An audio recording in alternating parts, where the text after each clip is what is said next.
వసంతోత్సవం జరుగుతున్న శుభ సందర్భంగా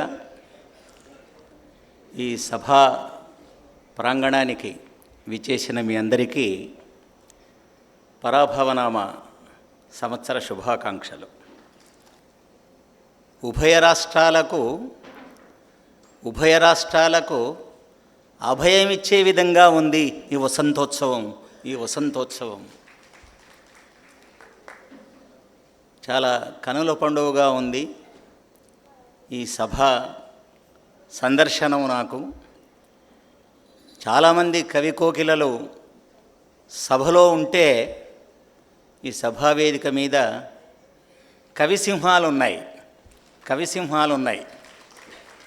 బహుశా సింగం లక్ష్మీనారాయణ గారు, ఆయన ఇంటి పేరు సింగం అంటే సింహం కాబట్టి ఆయన కవి వృషభాలనే కాదు, కవి సింహాలను కూడా మరి ఆయన ఆహ్వానించి ఇలాంటి సాహితీ ఉత్సవాలను జరుపుతాడని నాకు అనిపిస్తూ ఉంది. తెలంగాణ నుంచి నన్ను పిలిచినారు, చాలా ఆనందం. ఎందుకంటే నా అభిప్రాయం ప్రకారం తెలుగు ఒకటే, ఏ ప్రాంతమైనా తెలుగు ఒకటే. కానీ అదేమి చిత్రమో, వచ్చినా రానట్లు మాట్లాడేది తెలుగు, రాకపోయినా వచ్చినట్లు మాట్లాడేది ఇంగ్లీషు. ఇది ఇలా అయిపోయింది ఇట్లా అయిపోయింది మొత్తం. ఈ విధమైనటువంటి పరిస్థితిలో మనం ఉన్నాం. ఈ సభావేదిక మీద నేను వారికి తెలియదు కానీ పద్మకర్ గారు వారి యొక్క ప్రతిభా పాండిత్యాలు నాకు తెలుసు.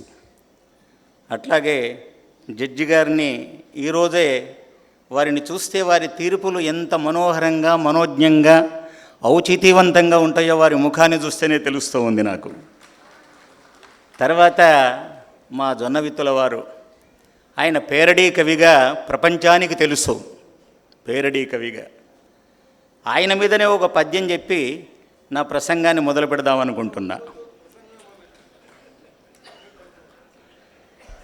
చిన్నప్పుడు మా నాన్నగారు ఓ పద్యం చెప్పేవాడు. జొన్న చేనుబోయి సొగసుకత్తెను చూసి, నిన్న రాత్రి నుండి నిదురలేదు, దాని నన్ను గూర్చి దయచేయు మాధవ, పొన్న పూలతోడ పూజ సేతు. చిన్నపిల్లానికి తండ్రి చెప్పే పద్యం ఇది కాదు, కానీ చిన్నప్పటి పద్యం. నేను కూడా మళ్ళీ ఆ కవితో పాటు హైదరాబాద్ నుంచి గాలిలో విమానంలో వచ్చాను కనుక ఈ మాత్రం పద్యం చెప్పకపోతే ఎట్లా? ఆ వాసన దోషం ఉంటుంది కదా. జొన్న విత్తు కవిత సొగసు కత్తెను చూసి, నిన్న రాత్రి నుండి నిదురలేదు, దాని నన్ను గూర్చి దయచేయు మాధవ, పూలతోడ నిన్ను పూజ సేతు. ఓసారి చప్పట్లు కొప్పండి, ఇబ్బంది ఏం లేదు.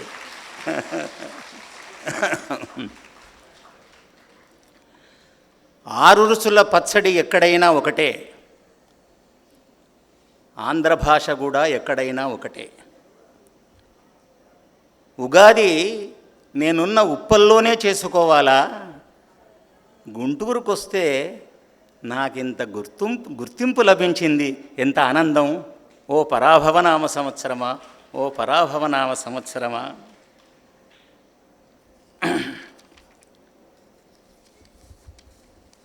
మా జొన్నవిత్తుల వారు ఒక 2 కవితలను చదవమని నాకు ఆదేశించినారు.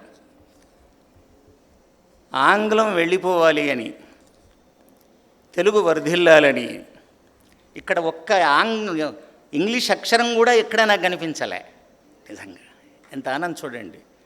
కానీ హైదరాబాదులో ఎక్కడ తెలుగు అక్షరం కనిపించదు. తెలుగు సమావేశాల్లో, తెలుగు సభల్లో తెలుగు అక్షరం కనిపించదు. ఎంతకాలం నీ హుకుం, ఆంగ్లమా వెళ్ళిపో, ఎంతకాలం నీ హుకుం, ఎన్ని దేశాల మీద నీ సవారీ, శతాబ్దాలుగా దేశాలను ఆక్రమించి సాధించిన దానివి నువ్వే. ఆధునికత పేరుతో సంప్రదాయాన్ని అణచివేసింది నువ్వే. వ్యాపారం కోసం వచ్చి మతాన్ని వ్యాప్తి చేసిన ఘనత నీది. మా భాషల్ని 26 అక్షరాలతో మంటగలిపిన కీర్తి నీది. మాది 56 అక్షరాలు, కానీ 26 అక్షరాలు ఈ భాషను మంటగలిపాయి. నీవు మాట్లాడిందే వేదమా, నీవు చర్చించిందే వాదమా, నీ పలుకులు పలక్కపోతే ఉద్యోగాలు రావా? ఇక్కడ విద్యార్థులు ఉన్నారు, దయచేసి వినాలి. నీ పలుకులు పలక్కపోతే ఉద్యోగాలు రావా? నీ మాటలు వినక్కపోతే పైసలు రాలవా? నీవు భూగోళానికి చేసిందేమిటి? విదేశీయుల్ని బానిసలుగా చూడడమే కదా. తోటి మనిషిని ప్రేమించాలని ఎవరూ చెప్పలేదా నీ భాషలో? మాతృభాషలకు మమ్మల్ని దూరం చేసిన మాయలాడివి నువ్వు. పక్క మీ నుంచి లేచింది మొదలు పడుకునేదాకా నీ మాటలే. మాతృభాషలో అమ్మను పిలవడం మానేశారు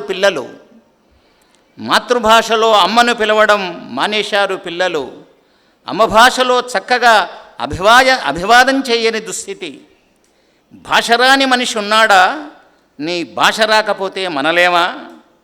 ఆకలి లేని మనిషిని, భాషరాని మనిషిని చూపిస్తావా? బానిస సంకెళ్ళు పోయినా భాష పేరుతో మాకు సంకెళ్ళు వేశావు. నీకింక కష్టకాలం. నలుగురితో కలవకపోతే నలుగురు నీతో మాట్లాడుతారా? ఆంగ్లమా? యూరోపియన్ యూనియన్ నుంచి గెంటివేయబడింది. ఇది ఈ ప్రపంచానికి కనువిప్పు అని నేను ఆంగ్ల భాషను వెళ్ళిపోమని అన్నాను. అట్లాగే అక్షరం ఏం చేస్తుందో చెప్పాలనుకున్నాను ఈ సందర్భంగా. అక్షరాన్ని ఏకాకిని చేస్తారెందుకు? అది బిందువై జలపాతాన్ని సృష్టిస్తుంది. అక్షరాన్ని ఒంటరిదై అంటారెందుకు? అది కిరణమై అజ్ఞాన తిమిరాన్ని నశింపజేస్తుంది. అక్షరాన్ని మూలన కూర్చుండమంటారెందుకు? అది సృష్టి మూలతత్వాన్ని ఎరుకపరుస్తుంది. అక్షరాన్ని క్షరమైందని అంటారెందుకు? అది కావ్యమై ఆనందలోకాలను చూపిస్తుంది. అక్షరాన్ని వదిలించుకుంటారెందుకు? అది బీజమై మహాభూజమై ప్రభవిస్తుంది. అక్షరాన్ని పొమ్మంటారెందుకు? అది స్వరమై కోటి రాగాలు వినిపిస్తుంది. అక్షరాన్ని పాతబడింది అంటారెందుకు? అది నవవధువై పెళ్లిపీటల మీద కూర్చుంటుంది. అక్షరాన్ని కాదంటారెందుకు? అది జ్ఞాన ఖడ్గమై చీకటి శిరస్సులు ఖండిస్తుంది. అక్షరాన్ని తక్కువ చేస్తారెందుకు? అది అమృత భాండమై అమ్మలా ఆకలి తీరుస్తుంది. ఈ విధంగా అక్షరాన్ని గురించి చెబుతూ మరి పరాభవ సంవత్సరం ఏం చేస్తుంది, పరాభవం ఏం చేస్తుంది, అది ఏం చేయాలి, అది ఎందుకు వచ్చింది, నా తలంపులు మీకు వివరిస్తాను ఒక 2 నిమిషాల్లో. ఎవరిని పరాభవించడానికి వచ్చావమ్మా? నీ వాలకం చూస్తే ఏదో చేసేదానిలానే ఉన్నావు. కల్తీ రాయుళ్లను కంగారు పెట్టడానికి వచ్చావా? లడ్డూలో కల్తీ చేసిన వాళ్లను, గడ్డిపాలను కల్తీ చేసిన వాళ్లను విడిచిపెట్టేదానిలా లేవు. స్వార్థానికి ప్రాజెక్టులు కట్టిన వాళ్లను, రాజధాని లేకుండా రాష్ట్రాన్ని పాలించిన వాళ్లను, ఒకసారి చప్పట్లు కొట్టండి. రాజధాని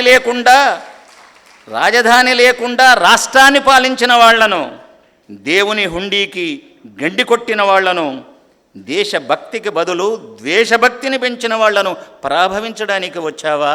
నీ వాలకం చూస్తే ఏదో చేసేదానిలాగానే ఉన్నావు. మంచి రోజులు రావని, మనుగడే కష్టమని, ఆకలి చావులకు గురయ్యే అమాయకుల్ని పట్టించుకొని పదవీరాయుళ్లను పరాభవించడానికి వచ్చావా? మా జొన్న విత్తుల అప్పుడప్పుడు అంటుంటాడు, ఏమిటంటే స్పిరిచువాలిటీలో కూడా కల్తీ చోటు చేసుకున్నదట, ఆధ్యాత్మికతలో కూడా కల్తీ చేసుకున్నదే. అటువంటి వాళ్లను పరాభవించడానికి వచ్చావా? అగ్రదేశం నాదని ఉగ్రవాదం అణచే నెపంతో చిన్న చితక దేశాలతోనూ బాంబులతో బెదిరించేవాణ్ణి పరాభవించడానికి వచ్చావా? పరాభవించడానికి వచ్చావా? అది ఎవరో మీకు తెలుస్తుంది. అగ్రదేశం నాదని ఉగ్రవాదం అణిచే నెపంతో చిన్న చితక దేశాలతోనూ బాంబులతో బెదిరించేవాణ్ణి పరాభవించడానికి వచ్చావా? దేశాన్ని తారీఫ్ చేస్తూనే మా దేశాన్ని తారీఫ్ చేస్తూనే తారీఫుల మీద తారీఫులు పెంచేవాణ్ణి పరాభవించడానికి వచ్చావా? నీతికి, రీతికి, న్యాయానికి, ధర్మానికి తప్ప అన్ని వస్తువుల రేట్లు పెంచేశారు. అవినీతికి పట్టం కట్టి పదవులను పట్టుకొని వేలాడే వాళ్లను, మీడియాను చెప్పు చేతుల్లో పెట్టుకొని ఎదుటివారి మీద దుమ్మెత్తిపోసేవాళ్లను, ఆత్మీయకు తావులేని, అనుబంధాలకు అవకాశం లేని ఆత్మహననులను శిక్షించడానికి వచ్చావా? ఎందుకోసం వచ్చావమ్మా నీవు అని చెప్తూ, పదవి అంటేనే ఎక్కి దిగే గుర్రం. ఏ పదవైనా పదవి అంటేనే ఎక్కి దిగే గుర్రం. కానీ దిగిన వాళ్ళు ఉభయ రాష్ట్రాల్లో మీకు తెలుసు, దిగిన వాళ్ళు ఎక్కిన వాళ్ళను దించేదాకా నిద్రపోవడం లేదు. దిగిన వాళ్ళు ఎక్కిన వాళ్లను దించేదాకా నిద్రపోవడం లేదు. అటువంటి వాళ్ళను పరాభవించడానికి వచ్చావా? అమ్మా నీవు ఎందుకు వచ్చావు?